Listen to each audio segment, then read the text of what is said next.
নমস্কাৰ, আপোনালোক সকলোকে স্বাগতম জনাইছোঁ অসম ফিচাৰ ইউটিউব চেনেল। আশা কৰোঁ আপোনালোক সকলোৰে খবৰ ভাল। তো এইমছ গুৱাহাটীৰ BSc নাৰ্ছিঙৰ এপ্লিকেশ্যন ফৰ্ম মুকলি হৈ গৈছে।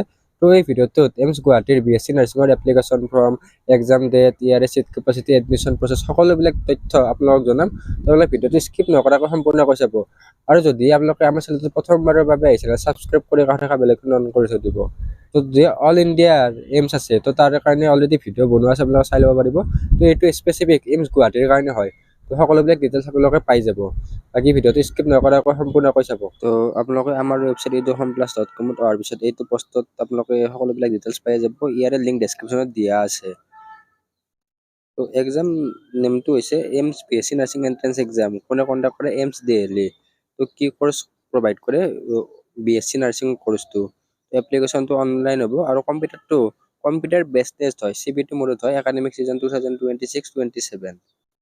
তো আপোনালোকে অফিচিয়েল নটিফিকেশ্যন তলৰ ফালে ডাউনলোড কৰিব পাৰিব। তো তলত লিংক দিয়া আছে, কুইক লিংক ছেকশ্যন। তো কুইক লিংকত অফিচিয়েল নটিচ অপশ্যনটো দিয়া আছে, ইয়াতে ক্লিক কৰিলে অফিচিয়েল নটিফিকেশ্যনখন ডাউনলোড কৰিব পাৰিব। তো অফিচিয়েল নটিফিকেশ্যনখনত অল ইণ্ডিয়াৰ কথা দিয়া আছে। তো তেনেকৈ অল ইণ্ডিয়াৰ অলৰেডি ভিডিঅ' দিয়াই আছে, আপোনালোকে সেই ভিডিঅ'টো চাই ল'ব পাৰিব।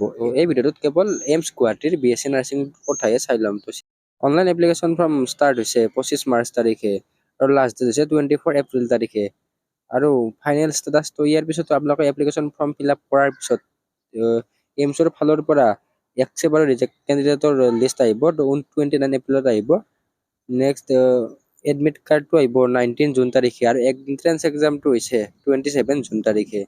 তো 27 জুন 27 জুন তাৰিখে এইমছ BSc নাৰ্ছিঙৰ এণ্ট্ৰেন্স এক্সামটো হ'ব, য'ত এইমছ গুৱাহাটীও আছে। ইয়াৰে ইলিজিবল ক্ৰাইটেৰিয়া কি? তো ইণ্ডিয়ান চিটিজেন হ'ব লাগিব, তাৰপিছত 17 বছৰ হ'ব লাগিব। ইয়াতে কেৱল ফিমেল কেণ্ডিডেটে এপ্লাই কৰিব পাৰে। নেক্সট এজ লিমিট 17 বছৰ, মিনিমাম এজ আৰু মেক্সিমাম এজ ইয়াতে দিয়া নাই। নেক্সট এডুকেশ্যনেল কোৱালিফিকেশ্যন, তো আপোনালোকে PCBৰ পৰা হ'ব লাগিব। তো জেনেৰেল EWS OBCৰ কাৰণে 55% আৰু SC STৰ কাৰণে 50% ইয়াতে আপোনালোকৰ হাই ছেকেণ্ডাৰীত লাগিব। PCBত এইখিনি মাৰ্ক আপোনালোকৰ লাগিব। নেক্সট এপ্লিকেশ্যন ফিজ আৰু ৰেজিষ্ট্ৰেশ্যন ফিজ। তো জেনেৰেল তাৰপিছত OBCৰ কাৰণে 2000 টকা দিব লাগিব। SC ST EWSৰ কাৰণে 1600 টকা, 1600। ইয়াতে OBCৰ NCLখন লাগিব বাৰু। জেনেৰেল আৰু OBCৰ কাৰণে 2000। তো আপোনালোকৰ BSc nursing, B.Pharm, paramedical, GNM, ANM কৰ্চৰ এণ্ট্ৰেন্স এক্সাম দিম বুলি ভাবি আছে নেকি? তেনেহ'লে আমি আপোনালোকৰ কাৰণে লৈ আহিছোঁ ই বুক আৰু mock test series. GNM, BSc nursing, B.Pharমৰ ছেম ই বুক আৰু মক টেষ্ট চিৰিজ হয়, আৰু GNM আৰু ANMৰ কাৰণে ছেম হয়। তো ইয়াতে 5000তকৈ অধিক MCQ উইথ এনচাৰ পাব। তো এই e book and mock test series Asomiya আৰু ইংৰাজী দুয়োটা মাধ্যমতে উপলব্ধ আছে। তো এই ই বুক আৰু মক টেষ্ট চিৰিজে আপোনালোকৰ প্ৰিপাৰেশ্যনটো তীব্ৰ গতিত আগবঢ়াই নিয়াত সহায় কৰিব। তো এই ই বুক আৰু মক টেষ্ট চিৰিজ আপোনালোকে আমাৰ ৱেবছাইট, তো হোৱাটছআপ নম্বৰটো ডেছক্ৰিপশ্যনত দিয়া আছে বা ডিছপ্লেত দিয়া আছে, আৰু ৱেবছাইটৰ লিংক কমেণ্ট বক্সত দিয়া আছে, তাৰে পৰা আপোনালোকে ডাইৰেক্টলি ৰিডাইৰেক্ট হ'ব পাৰিব। নেক্সট এইমছ গুৱাহাটী, অৰ্থাৎ নৰ্থ গুৱাহাটী। তো চাংচাৰিত থকা সেইখনত টোটেল চিট হ'ল 75টা BSc নাৰ্ছিঙত আছে।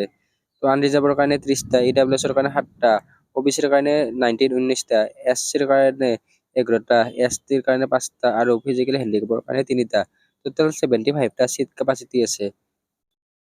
তো ইয়াতে এডমিশ্যন ল'বৰ কাৰণে আপোনালোকে প্ৰচেছটো হ'ল এইমছ যিটো অল ইণ্ডিয়াৰ এইমছ এক্সাম আছে সেইটো দিব লাগিব, যিটো নিউ দিল্লী কণ্ডাক্ট কৰায়। ইয়াৰে অনলাইন এপ্লিকেশ্যন ফৰ্ম হৈ আছে, আপোনালোকে আমাৰ ৱেবছাইটৰ পৰা ইয়াৰে মেইন যিটো লিংক আছে যাব পাৰিব। এপ্লিকেশ্যন ফৰ্মৰ লিংক দিয়া আছে, ৰেজিষ্ট্ৰেশ্যন, লগইন অপশ্যন এইবিলাক দিয়া আছে। তাত আপোনালোকে বেছিক ৰেজিষ্ট্ৰেশ্যন কৰিব লাগিব। তাৰপিছত নেক্সট ৰেজিষ্ট্ৰেশ্যন ক'ড জেনেৰেশ্যন কৰিব লাগিব, ফাইনেল ৰেজিষ্ট্ৰেশ্যন কৰিব লাগিব। তাৰপিছত আপলোড ডকুমেণ্ট, তাতে ডকুমেণ্ট আপলোড দিব লাগিব, ফিজ দিব লাগিব। তো এইখন হৈছে এইমছ BSc নাৰ্ছিঙৰ প্ৰচপেক্টাছ। তো ইয়াতে সকলোবিলাক ডিটেইলছ আপোনালোকে পাই যাব। তো ইয়াতে বহুখিনি ডিটেইলছ আছে, তো ইমানখিনি ডিটেইলছ বাৰু চাব নালাগে। তো আমাৰ ফালৰ পৰা জাষ্ট ইয়াতে ইম্পৰ্টেণ্ট পইণ্টখিনিয়ে আপোনালোকক জনাই দিয়া হৈছে। তো ফাৰ্ষ্ট আপোনালোকে এইমছৰ এণ্ট্ৰেন্স এক্সামটো দিলে, তাৰপিছত কাউন্সেলিং হ'ব। তো কাউন্সেলিঙৰ মতে আপোনালোকে ইয়াতে চিট পাব। তো তাৰে কাৰণে আপোনালোকে এইমছ গুৱাহাটীত পাবৰ কাৰণে তো অকণমান ভাল মাৰ্ক লাগিব। তো টপত থাকিলে আৰু আপোনালোকে নিজৰ ইচ্ছামতে কলেজখন ল'ব পাৰে। বাকী এক্সট্ৰাকৈ এইমছ গুৱাহাটীৰ এণ্ট্ৰেন্স এক্সাম নহয়, তো এইমছ যিটো অল ইণ্ডিয়াৰ কাৰণে গোটেইকেইখন কলেজৰ কাৰণে এণ্ট্ৰেন্স এক্সাম হয়, সেই এণ্ট্ৰেন্স এক্সামটোৱে দিব লাগিব। তো ইয়াতে 9 নম্বৰত এইমছ গুৱাহাটীৰ চিট কেপাচিটি 75 আছে। তো টোটেল ইয়াতে চিট আছে 1366। তো 1366টা ইয়াতে অল ইণ্ডিয়াত চিট আছে। তোমালোকে কম্পিটিশ্যনত অল ইণ্ডিয়াৰ কাৰণে কম্পিটিশ্যনটো হ'ব। বাকী এই ভিডিঅ'ত এইখিনি আছিল। তো বাকী আপোনালোকে কিবা সুধিব লগা থাকিলে কমেণ্ট কৰি জনাব পাৰে।